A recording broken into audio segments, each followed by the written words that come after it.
I was 18 years old when I got married. I belonged to a very conservative family, a Baloch family, where good daughters never say no to their parents. My father wanted me to get married, and all I said was, if that makes you happy, I'll say yes. And of course, it was never a happy marriage. Just about after 2 years of getting married, about 9 years ago, I met a car accident. Somehow my husband fell asleep and the car fell in the ditch. He managed to jump out, saved himself. I'm happy for him.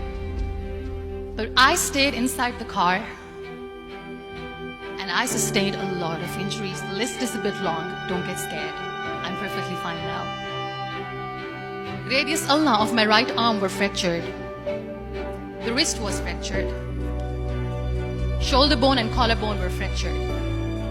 My whole rib cage got fractured. And because of the rib cage injury, lungs and liver were badly injured. I couldn't breathe. I lost urine and bowel control. That's why I have to wear the bag wherever I go.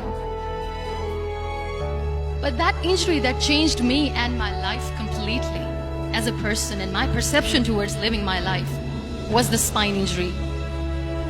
3 vertebrae of my backbone were completely crushed and I got paralyzed for the rest of my life.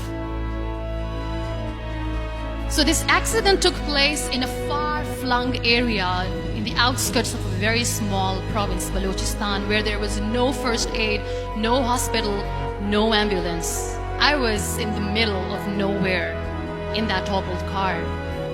Many people came to rescue. They gave me CPR. They dragged me out of the car. And while they were dragging me out, I got the complete transection of my spinal cord. I finally ended up in a hospital where I stayed for 2.5 months. I underwent multiple surgeries.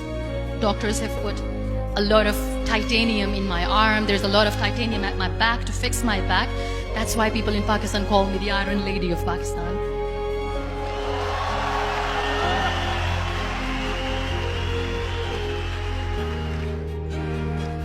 Those 2.5 months in the hospital were dreadful. I will not make up stories just to inspire you. I was at the verge of despair. One day, doctor came to me and he said, well, I heard that you wanted to be an artist, but you ended up being a housewife. I have a bad news for you. You won't be able to paint again because your wrist and your arm are so deformed, you won't be able to hold a pen again. And I stayed quiet. Next day, doctor came to me and said, your spine injury is so bad, you won't be able to walk again. I took a deep breath and I said, it's all right. The very next day, doctor came to me and said, because of your spine injury and the fixation that you have in your back, you won't be able to give birth to a child again. That day, I was devastated. I still remember, I asked my mother, why me? And that is where I started to question my existence. Why am I even alive? What's the point of living? I cannot walk, I cannot paint, fine, I cannot be a mother. And we have this thing in our heads, being women, that we are incomplete without having children. I am going to be an incomplete woman for the rest of my life. What's the point? So my mother said to me, this too shall pass. God has a greater plan for you. I don't know what it is, but He surely has.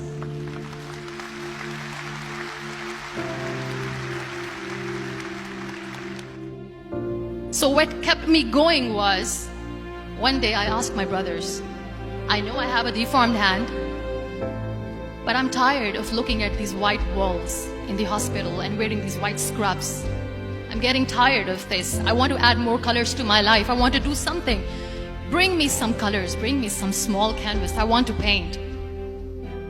So the very first painting I made was on my deathbed, where I painted for the very first time. There were a lot of infections in my body, a lot of allergies. So doctors wanted me to lie down on the bed straight for not 6 months, for not 1 year, for 2 years. I was bedridden, confined in that one room, looking outside the window, listening to the birds chirping, and thinking maybe there will be a time when we'll be going out with the family and enjoying the nature.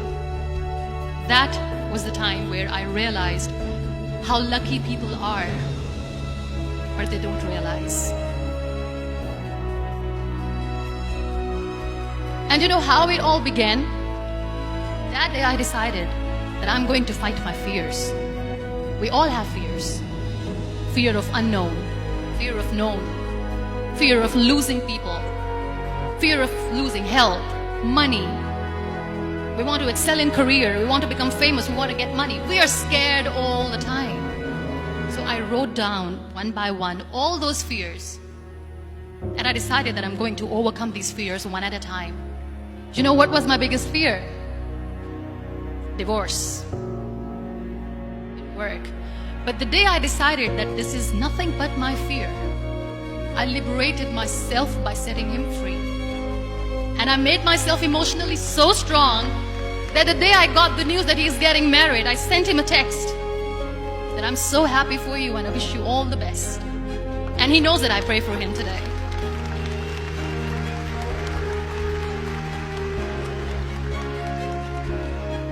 My biggest fear, number 2, was I won't be able to be a mother again. And that was quite devastating for me. But then I realized there are so many children in the world, all they want is acceptance. So there is no point of crying, just go and adopt one. And that's what I did.